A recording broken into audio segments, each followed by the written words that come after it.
Assalamualaikum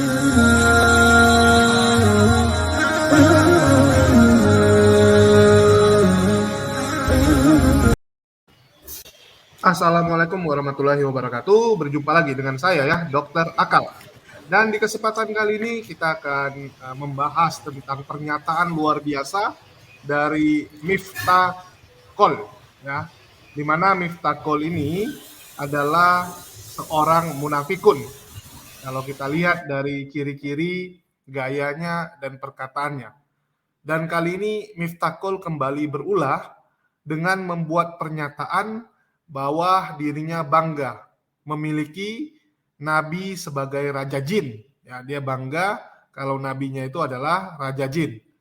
Dan di kesempatan ini kita akan membahas hal tersebut dengan Ustadz Alwan ya, sebagai tamu kita. Assalamualaikum buat Ustadz Alwan. Waalaikumsalam warahmatullahi wabarakatuh. Oke, ini kita putarkan dulu video pernyataan Miftah Kol ya, biar nggak jadi fitnah ya, biar jelas.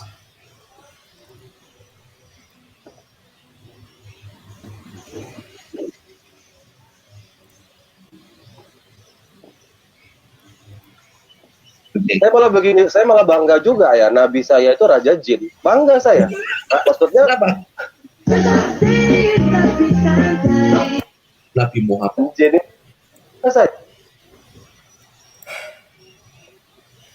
jin, tapi dalam tanda kutip. Saya malah bangga juga ya, nabi saya itu raja jin. Bangga saya. Nah, maksudnya raja jin yang baik, Pak. Jin-jin yang baik. Ya, dan dari kalangan jin itu maksudnya kan gitu. Nah, konsepnya kan itu. Konsep di sana kan ada jin baik ya. Iya, dalam Islam itu konsepnya ada jin baik, ada jin jahat. Nah, yang nggak ada itu jin baik, jin jahat. Nah, itu kan beda. Itu beda. Nah, makanya saya bilang sama Ibu Hakim tadi, ini dalam keyakinan Islam ya, Bu ya. Kalau dalam Kristen saya tidak tahu. Saya tidak tahu dan saya tidak ingin mengembangkan itu karena saya Muslim, saya bilang waktu itu. Jadi saya batasi aja. Jadi dalam Islam itu jin ada dua, jin jahat, jin baik. Itu aja.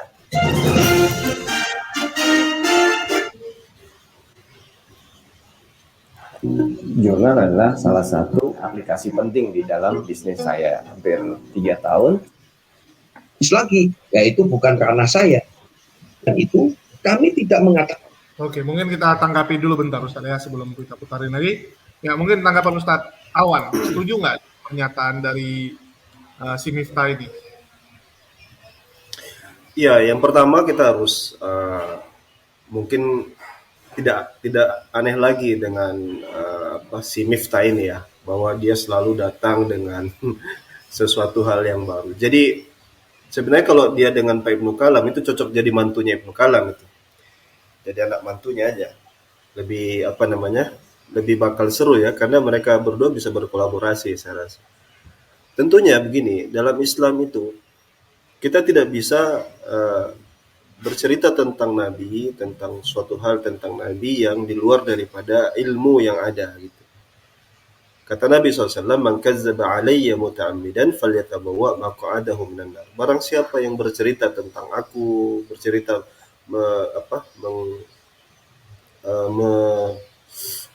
mensandarkan pada diriku yang tidak ada asal muasalnya, maka hendaklah dia menyiapkan tempat duduknya di neraka. Ini sebuah ultimatum daripada Nabi bahwasanya kita harus berusaha untuk berbicara di atas ilmu agama. Tentunya pernyataan dari Miftah Kol ini kan dalam rangka pembelaan dia kepada MKC kan. Terbukti kan setelah dia bicara itu dia hadir di channel YouTube Kristen untuk menerangkan bahwa dia sudah berhasil membantu si KC kan, mungkin begitu ya logika berpikir yang sederhana kita. Bang Julius hadir nggak? Iya, dia jadi berpikir bahwa kesaksian dia ini akan mempengaruhi penilaian dari hakim ya. Iya. Dia kan berpikir seperti itu. Tetapi kita belum karena bisa memang karena memang hakim belum memutuskan ya, baru jaksa yang melakukan tuntutan dan nggak mungkin jaksa terpengaruh dengan saksi-saksi yang dihadirkan pihak KC. Tetapi apakah hakim akan terpengaruh? Kita tunggu sidang putusan dari majelis hakim. Iya. Ya, bahwa kalau kita misalnya kaitkan pernyataan dia itu memang sama sekali literasinya itu kita tanyakan dari mana dia dapat itu. Karena ketika misalnya si KC menyinggung dalam surah Al-Jin itu tentang jin-jin yang berkerumun itu konotasinya negatif. Dia ingin menjelaskan bahwa Tidak dekat Nabi dengan itu Allah. Ya, tidak dekat iya, dengan Allah. iya. Eh, karena begini, kalau kita bicara tentang jin, tadi dia katakan ada jin jahat, ada jin baik, itu sebenarnya definisi entah berantah itu sebenarnya.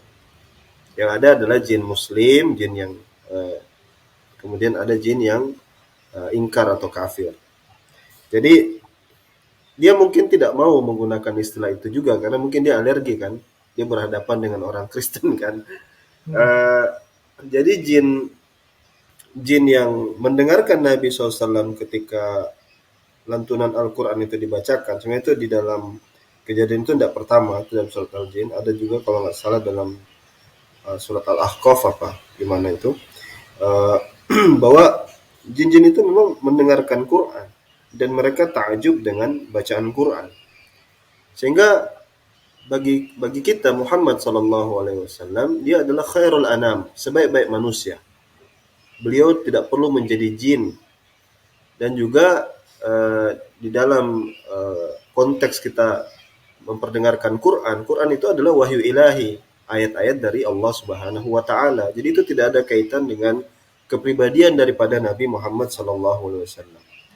Karena hakikatnya kita ini kan diciptakan manusia dan jin ini ya ada makhluk yang diciptakan untuk beribadah kepada Allah Subhanahu wa taala. Wa ma khalaqatul jinna wal insa illa liya'budun. Nabi Allah Subhanahu wa taala katakan, tidak diciptakan jin dan manusia kecuali untuk menyembah kepadaku.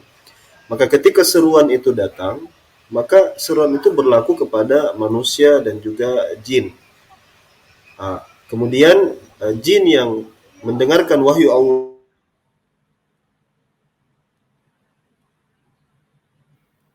Halo, Ustadz, hilang. Tes, ini nggak mungkin hilang. Ini kan rekaman soalnya. Ya, Ustadz Awan, mungkin signalnya atau kepental nih. Ya, jadi kita bisa lihat bagaimana Miftakul ini ya kembali membuat satu statement yang luar biasa. Ya, kita tahulah tujuan dia itu apa. Tujuan dia itu ya menarik simpati dari para oten-oten bahwa yang dia katakan di persidangan itu benar. Karena kan di persidangan dia mengatakan bahwa yang dilakukan KC tidak salah dengan memfitnah. Ya, dengan mengatakan bahwa jin mengkerubuni Nabi Muhammad SAW. Jadi ini kacau sekali.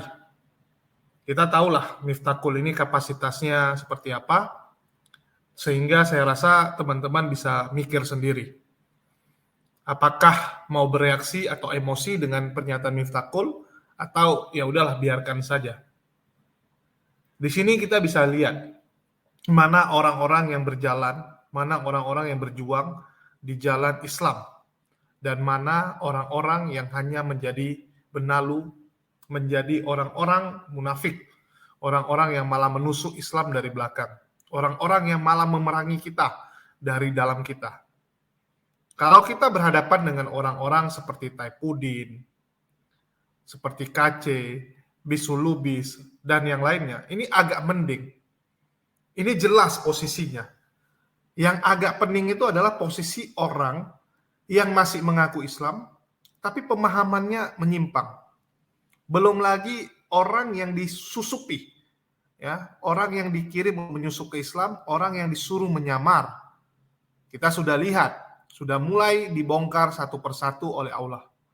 Allah sudah menunjukkan kepada kita siapa-siapa saja para penyamar ini. Saat sidang KC kemarin, kita mendapatkan seorang wanita yang pernah bersaksi di tempat Ucuk Bulu-Bulu. Nama perempuan tersebut ya, namanya Widya, dan dia sempat bersaksi di tempat Ucuk Bulu-Bulu, tetapi saat sidang, dia masih menggunakan hijab. Padahal dia seorang Kristen, tapi dia masih pakai hijab. Jadi ini tujuannya adalah supaya bisa menyusup ke kelompok atau lingkungan Muslim. Inilah teknik-teknik curang, strategi curang yang dilakukan oleh pihak sebelah. Menghalalkan segala cara, walaupun harus berbuat curang. Begitu juga dengan merekrut orang-orang yang bisa menjadi munafikun. Orang-orang yang sebenarnya sudah tidak percaya Islam, sudah menyimpang pemahamannya, tetapi masih berKTP Islam, masih berada di lingkungan Islam. Orang-orang seperti Miftahul ini akan terus direkrut oleh tim misionaris dan juga gereja.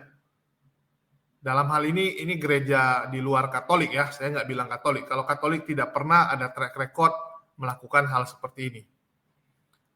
Hal tersebut pasti akan terus dilakukan oleh mereka agar dapat melakukan strategi sandwich namanya.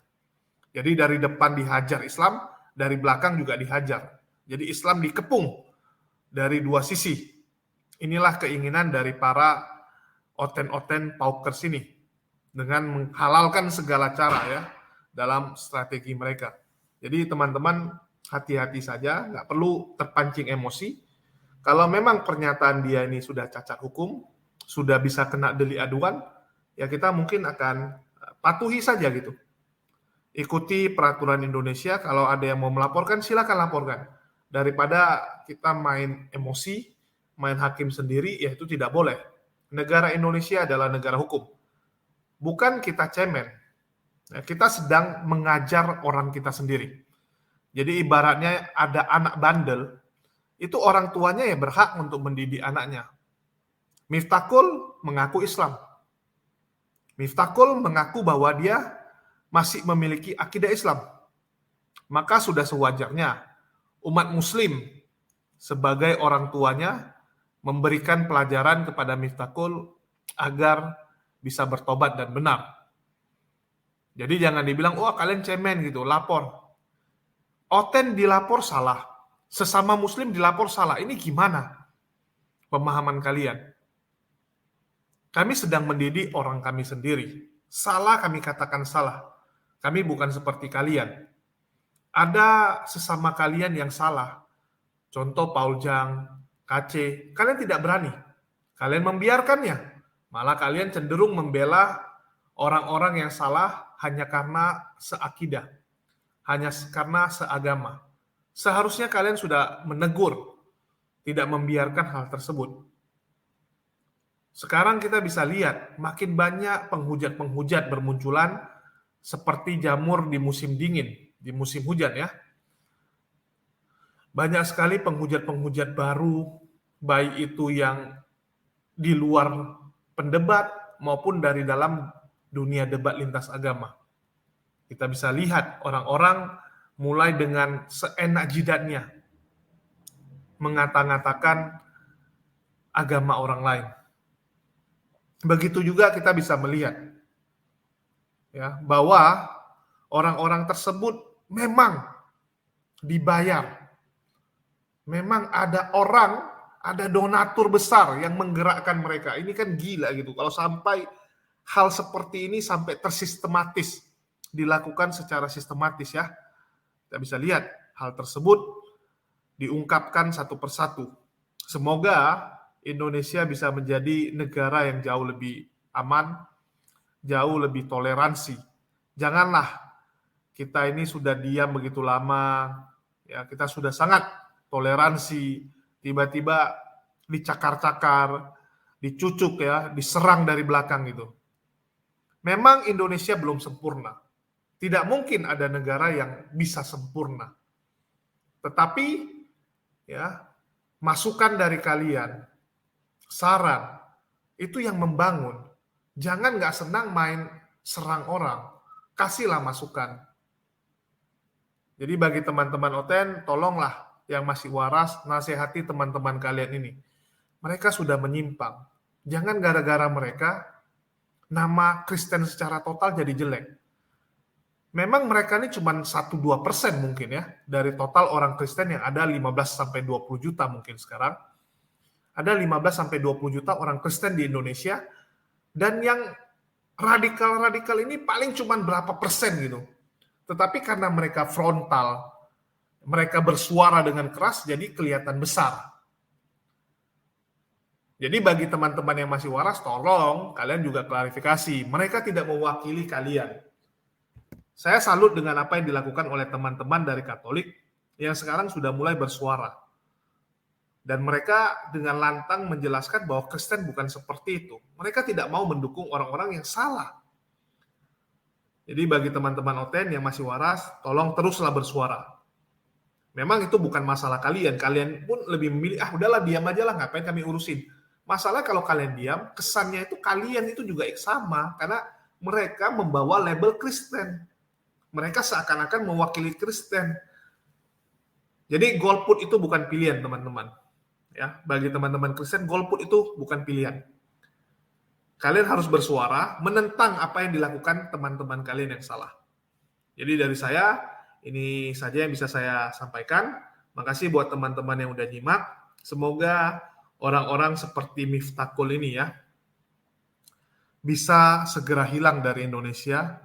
Jangan lagi menambah kekisruan dengan membuat statement-statement yang aneh, dengan membuat framing-framing yang luar biasa, hanya karena urusan perut. Ya, makasih buat teman-teman semua yang udah nyimak. Wassalamualaikum warahmatullahi wabarakatuh. Sampai jumpa di lain kesempatan, dan salam sadar, salam satu Tuhan.